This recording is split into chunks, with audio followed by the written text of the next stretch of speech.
అస్సలాముఅలైకుం. Hi అండి అందరికీ. Welcome back to my channel. అందరికీ నమస్తే. ఈరోజు నేను పప్పున్నాలు చేశానండి. ఇవి చాలా బాగుంటాయి. ఈ పప్పున్నాలంటే మా వారికి చాలా ఇష్టమండి. అందుకు ఈరోజు నేను పప్పున్నాలు చేశాను. దీనికి మనము ముందుగా పచ్చనగపప్పు ఒక 2 అవర్స్ ముందే నానబెట్టుకోవాలండి. నేనైతే 2 అవర్స్ ముందే పచ్చనగపప్పు బాగా కడిగి నానబెట్టేశాను. చూడండి, ఈ పచ్చనగపప్పుని కుక్కర్లో వేసి ఉడికించుకుంటాను. 3 విజిల్స్ వస్తే చాలు, ఎక్కువ రాకూడదు, మరీ మెత్తగా అయిపోకూడదండి.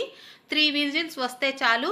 3 విజిల్స్ వచ్చిన తర్వాత దీన్ని చల్లారి పెట్టుకొని మిక్సీలో కచ్చా పక్కాగా తిప్పుకోండి.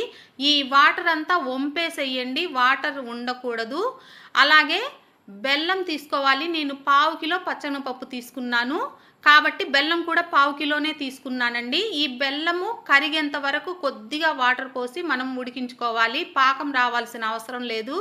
బెల్లం 1/2 కిలో చాలండి. మీరు స్వీట్ తక్కువ కావాలి అనుకుంటే తగ్గించండి. 1/2 కిలోకి 1/2 కిలో వేయొద్దు, తగ్గించి వేయండి. ఎక్కువ కావాలన్నా కూడా 1/2 కిలో చాలండి, ఇంకా ఎక్కువ వేయొద్దు. చూడండి, ఇలాచీ పౌడరు వేసేసి మనము ఇది మొత్తం, ఈ మిశ్రమం మొత్తం బాగా గట్టిగా అయిపోవాలండి. అప్పుడే మనము దింపుకోవాలి. చూసారా, లిక్విడ్గా ఉంది. మొత్తం ఉడికించేస్తే ఇలా ముద్దగా తయారవుతుంది. ఈ తయారైన ముద్దని మనము చల్లారబెట్టుకొని చిన్న చిన్న ఉండలుగా చేసుకోవాలి. చూడండి, ఇదైతే తయారైపోయింది. ఇది మనం ఫ్రిడ్జ్లో పెట్టుకుంటే ఒక 10 డేస్ కూడా ఉంటుందండి, పాడవ్వదు. ఎందుకంటే బాగా పాకం పట్టేసాము, మొత్తం కలిపి బాగా గట్టిగా అయ్యేంతవరకు ఉడికించాం కాబట్టి. ఇలాగా చిన్న చిన్న ఉండలుగా మొత్తం చేసేసి మనము, ఇది దోసపిండి అండి. నేను దోశకి పోసినప్పుడు, దోసపిండి వేసినప్పుడు నేను కొద్దిగా గట్టిగా పిండి వేసి పక్కన పెట్టుకున్నాను. ఈ దోసపిండిలో ఇప్పుడు మనం చేసుకున్న చిన్న చిన్న ఉండలు ఇందులో డిప్ చేసి మనము నూనెలో వేసేసేయడమేనండి.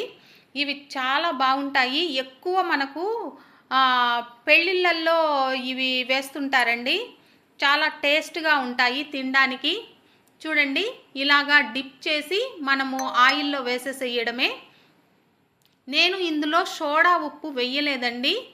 మనము కావాలంటే సోడా ఉప్పు వేసుకోవచ్చు. నేను వద్దు, సోడా ఉప్పు వేయకపోయినా బాగుంటాయి అని నేను సోడా ఉప్పు అయితే వేయలేదు. మీరు కావాలంటే వేసుకోండి.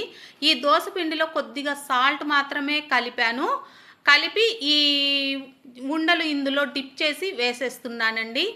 చూడండి, ఇలాగా 1/2 కిలో పచ్చనగపప్పుకి దాదాపు ఒక 30 పప్పున్నాలైతే అవుతాయండి.